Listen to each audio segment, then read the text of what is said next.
the headlines, the Ministry of Agriculture and Livestock and a local business will begin exporting mature coconut fruits to China this month. Guadalcanal and Bellona Province is working to formalize a sister relationship with Hanyang Province in China, and SEMA is planning to establish a coconut refinery plant in the country. Hello, you're watching SIBC's TV News Bulletin. I'm Sharon Nanao. In a landmark development for the country's agricultural sector, the Ministry of Agriculture and Livestock, in collaboration with a local business, will begin exporting mature coconut fruits to China this month, opening new opportunities for local farmers. Eliza Kukutu reports. The Ministry of Agriculture and Livestock, in collaboration with a local business, will begin the export of mature coconut fruits to China this month. Permanent Secretary Dr. Samson Violu said exporting of the mature coconut fruits is a first for the country. He said the export of coconuts is expected to open up new opportunities for local farmers. Dr. Violu said they will also start buying mature coconut fruits from farmers this month. He said the Chinese market requires more than 8 containers of the mature coconut fruits per month. This month, Pahemi commence for purchasing mature coconut fruits from market farmers beli lo $2 per kilo. This fala coconut ya hemi the whole coconut mature coconut fruit hemas no garemeni grow lo hem and hemi you husk him noma you no break him you husk him noma the whole coconut fruit and then you scale him okay ta buy him lo $2 per kilo.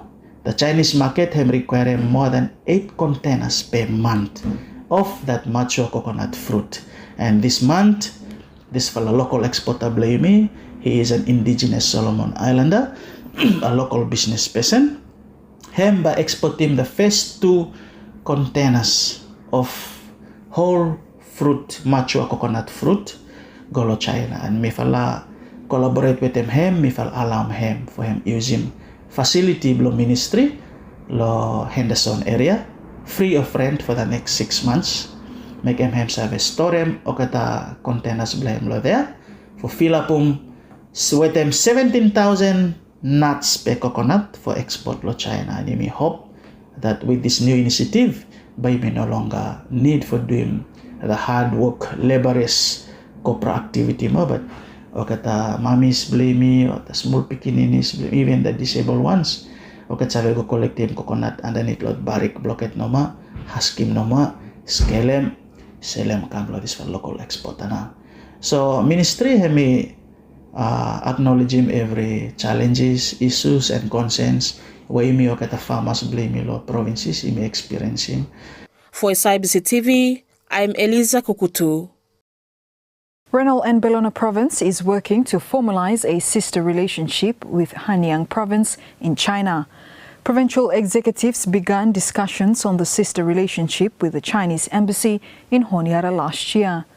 Premier Derek Pongi confirms that a delegation composed of provincial officials is expected to visit China in April. A delegation from Rainbow Province will travel to China.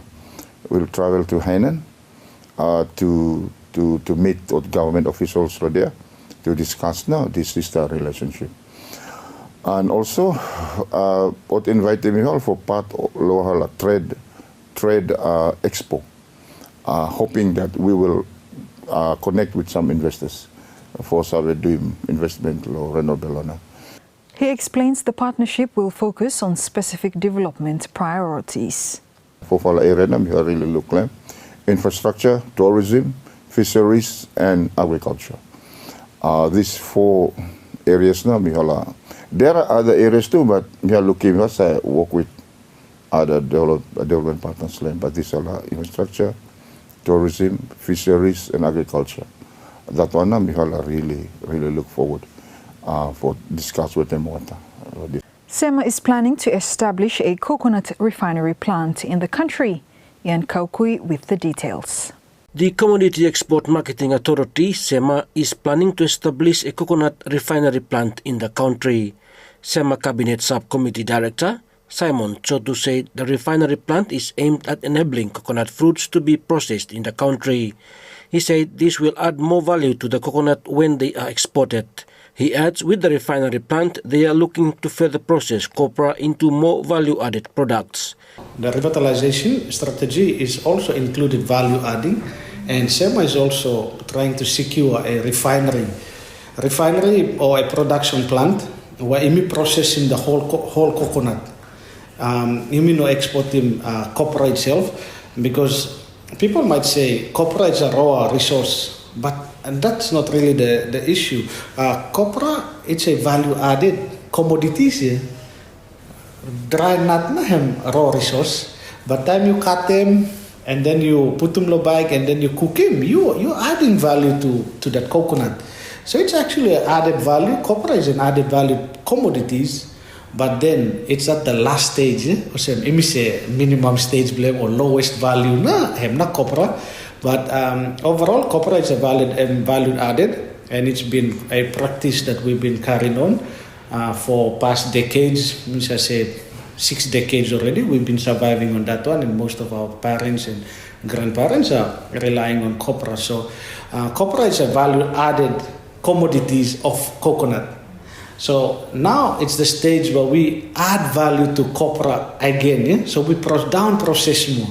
So if you down process, yes, SEMA, the revitalization is actually looking at establishing a production plant or refinery plant for processing oil blue yumi selebana. So you must have extracting oil out of it. You must have making cooking oil. You must have making soap, swimming soap. If you look at 6-pack soap, blue one, that's a commodities byproduct of coconut oil. And coconut oil is byproduct of copra or something. So there have many, I think about, about 120 byproducts of coconut itself. Yan Kaukui, SIBC TV. Miss Samoa was crowned the new Miss Pacific Islands at the conclusion of the Miss Pacific 2025 pageant. The event, which drew a large crowd, saw 8 contestants compete for the prestigious title in a night filled with cultural pride and excitement. Elisa Kukutu reports. The Miss Pacific Islands pageant 2025 successfully concluded with the crowning of the Miss Samoa Litara Leremia Allen as the new Miss Pacific Islands. Held in Honiara, the event's crowning night drew a huge crowd who turned out to support the 8 contestants vying for the Miss Pacific Islands title. The crowning night saw the contestants competing in 4 categories, with Miss Tonga winning the Best Traditional Attire, Miss Papua New Guinea winning the Best Sarong, Miss American Samoa winning Best Talent, and Miss Samoa winning Best Interview. The final winner's placement order saw Miss Tonga as the first runner-up, second runner-up Miss American Samoa, the third runner-up Miss Solomon Islands, and the fourth runner-up Miss Cook Islands. Opening the event, Acting Prime Minister Honorable Bradley Tovusia said Solomon Islands is proud to host the regional event. It is an honor to stand here tonight on behalf of the government and the people of Solomon Islands to celebrate with the rest of the Pacific the remarkable women who have graced the stage with confidence, strength and purpose. This year's theme, Leadership in Diversity and Adversity, reminds us that true leadership is not only about standing tall in moments of triumph, but is all about being graced through challenges. Tonight, we gather to celebrate elegance, grace and confidence, the true essence of beauty that shines far beyond experiences. This pageant is a tribute to intelligence, talent and purpose. Each contestant who graced the stage carries a story, a dream, and a determination that reflects the depth of a true beauty. Each of these incredible women is an inspiration to us all. Meanwhile, Minister of Culture and Tourism Honorable Choylin Yim Douglas said the event is a celebration of resilience, courage and culture. As we come together to celebrate the culmination of the Miss Pacific Pageant 2025, we stand on the shoulders of tradition, empowerment and the vibrant spirit of the Pacific Islands. This evening is not just about the crowning of a title holder. It is a celebration of courage, resilience, and the incredible journeys that each of our contestants has embarked upon. Each young woman standing before us tonight has demonstrated exceptional grace, intelligence, and a deep commitment to her community. They have shared their hopes, dreams, and visions for a brighter future, reminding us all of the power of purpose and passion. As SIBC News understands, Fiji will host the Miss Pacific Islands Pageant 2026. For SIBC TV, I'm Eliza Kukutu. The Guadalcanal Provincial Government is planning to build a hospital and sports facility for the province. Premier Honourable Willie Atu said these are two major projects that has been undertaken by his government. He said currently the Good Samaritan Hospital is struggling to keep up with the health needs of the province. Honourable Atu said they are working to secure land for the new hospital. One for the hospital, another one for stadium, yeah, for the young people for sports and yeah. So we were trying to identify land for hospital, yeah. So time you're looking at some infrastructures in place, or some Tina Hydro will be opening soon, and the population law on top of the hill, some Stakatumas. So place for fertile land too, or some for supporting people who establish hospital, sick people, or some like Kai or some. So we were thinking about maybe somewhere along the east here for a hospital. Yeah. So we're trying to find a donor as well and to put a concept together, make him possible. So we're still trying to talk to people about it. But this is a big project. Yeah. But it's in our policy as well. Yeah. So those are the two. So maybe we're in the process of identifying a land. We were thinking along that way because of some new time you think about population. Yeah. And some Good Samaritans, if you look in population of all Good Samaritan, yeah, and high with them other health centers around the province. Yeah, almost double or triple. So we would like to think that, and you're looking at some satellite infrastructure this time, road him good on top, yeah. So meaning like this, that accessibility by him, all right. The second phase of the Community Access and Urban Services Enhancement Project course has been launched in the Solomon Islands with the World Bank and Australia contributing $310 million Solomon dollars to improve infrastructure and services across the country. Ian Kaukui with more. The Community Access and Urban Services Enhancement Project course is a significant initiative aimed at improving infrastructure and services in the Solomon Islands. With the launch of its second phase, the World Bank and Australia have contributed a substantial amount of $310 million Solomon dollars to the project. In his remarks at the launching last week, World Bank Acting Country Representative for Solomon Islands and Vanuatu, Ludwig Smets, says they are very supportive towards the project as it is beneficial to the country. He said it directly impacts the improvement of essential services and the quality of life for Solomon Islanders. Why does the World Bank support projects like COS? Well, as many of you know, the World Bank initiated this engagement about 14 years ago with the financing of the Rapid Employment Project, continuing with COS 1 in 2018, and now we've arrived at the brink of COS 2. Moreover, our partnership under Phase 1 and Phase 2 has been essential in allowing us to scale up urban efforts in the collaboration with the Australian government. So the World Bank is very proud to support COS as a model for positive urban development throughout the whole Solomon Islands, creating job opportunities, improving the resilience of communities, and enhancing essential services. Meanwhile, Australian High Commissioner to Solomon Islands, His Excellency Rod Hilton, said Australia is also proud to support the project as it enhances and creates jobs for communities across the country. The work of CORES starts and ends here in local communities in the Solomon Islands. It delivers big change that is led by community. It creates skills in the community here. It creates Solomon Islands jobs in the community here. And it has even kick-started businesses to go on, grow and prosper, becoming economic champions themselves for Solomon Islands. And here we are today, the national government, provincial governments, the Honiara Town Council and the World Bank pooling our efforts and resources so that communities can take this program and the opportunities it provides to the next level. We want more. We want more Solomon Island companies delivering work here rather than seeing foreign companies doing it. We want Solomon Islanders getting the benefits of your economy.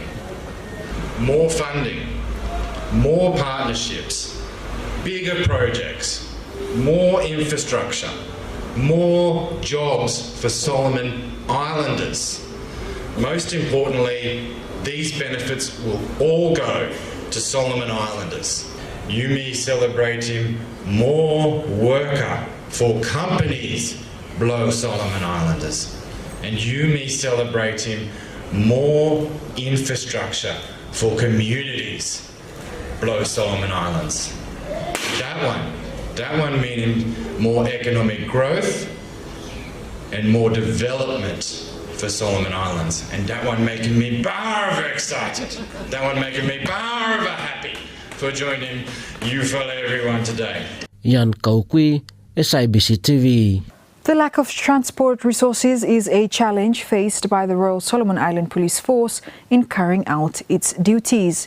Assistant Commissioner, National Capital and Crime Prevention, Mr. Simpson Pogeava, told local media in a press conference that most of their fleets needs repairs and replacements. So I'm through that we feel got a resourcing challenge organization across not only Honiara but province too as well. In terms of boats and engines, a lot of our fleet and old fleets that are run down. Maybe some people move around here, but they are not really, or not really new fleet. Yeah? So, in fact, that one no matter what organization government to look at for a sort of a replacement plan. I hope I'm forthcoming for this year. Depends on our budget.